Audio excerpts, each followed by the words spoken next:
Right, it's 9:47 right now. We're going to continue with our breaking news of the morning. The president's son, Hunter Biden, is pleading guilty to federal charges. He is charged with failing to pay federal income taxes and having an illegal gun. He'll plead guilty to the first charge as part of an agreement with the Justice Department. And joining us now is political analyst Tom Seraph. And Tom, good morning to you. Good morning. Let's get your thoughts on this. Misdemeanor charges, he's pleading guilty. What do you think? What do you make of it all? Well, you know, we're rapidly moving towards the election of 2024 for the next president. In fact, you know, the convention for the Democrats is going to be here in Chicago next summer. So everybody is working towards who's going to be that candidate. Is Joe Biden the candidate? If he is, he's got to run with a clean record. And right now, the Hunter Biden laptop has been pervasive, you know, for the last 3 or 4 years in town. And this is a 4 or 5 year investigation in Delaware into the tax issues. You know, people are going to say he got off very lightly, you know, because, you know, they want to put Trump in jail in New York for his tax evasion stories. So it's going to be a he said, she said, two-tier justice system. But this is a major break in the situation with Hunter Biden. It's huge. Of course, his dad can pardon him at the appropriate time, and I certainly would do that if he was my son. But more importantly, it's going to become the political football that's going to be back and forth. The Republicans are going to hate the deal. The Democrats are going to like it. People in the middle are going to be writing about it. It's another one of those issues that's going to get in the way of talking about the economy, good schools, you know, safe streets.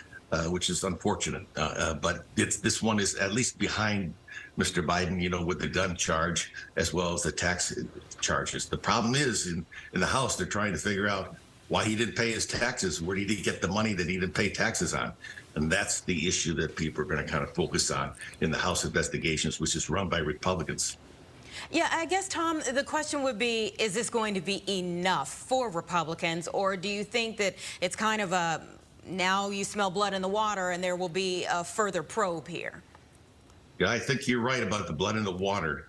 Unfortunately, when we ought to be talking about the economy and talking about world peace and issues at home, we're going to be talking about this particular issue. It is blood in the water. The Republicans have 3 investigations, House investigations going on in the House of Representatives, which they control. And the Democrats are going to not like this. They're going to try to put this behind them. But the Hunter Biden situation just seems like it's going to stick all the way through this election cycle. But if you're going to put Donald Trump on trial, you've got to show something here for Hunter Biden. So they're throwing Hunter Biden to the wolves, so to speak, with no jail time. So he's doing pretty well. I mean, Hunter Biden, you know, got a good deal after a 4.5 year investigation into these 3 charges, which is really interesting. Tom, you just mentioned Trump there, so let's talk about him. We have a tentative court date of August 14th for his case involving the sensitive documents. What can we expect to come from that hearing?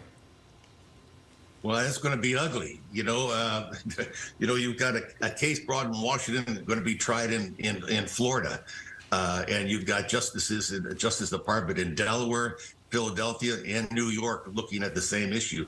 Then you have the potential January 6th you know, situation that happened a couple of years ago where they are hoping to indict him as well. And then you have a Georgia grand jury that's about to indict him. So, you know, nobody wants Donald Trump and the Democratic Party to be on the ballot.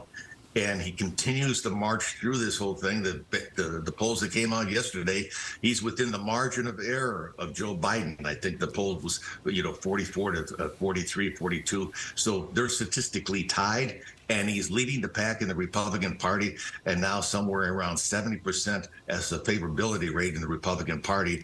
And 85% of the country, I saw one poll, another poll around 60%, that they believe a lot of the prosecution of Donald Trump is politically motivated. The key is to get our institution of the Justice Department and the FBI back on an even keel. Right now, people think politics is playing the game in the Justice Department. And this is what they see here with Hunter Biden, which is going to be more evidence for the Republicans. He got off pretty easy, number one. And in the meantime, their guy is going through a lot of crap, so to speak. Yeah. But, you know, it's going to dominate the presidential race, which is, you know, these are the wrong issues. But unfortunately, that's where the focus is right now. All right, Tom Seraph, and thanks so much for joining us to weigh in on this breaking news. Hunter Biden pleading guilty to federal charges. We'll have more on this news at noon.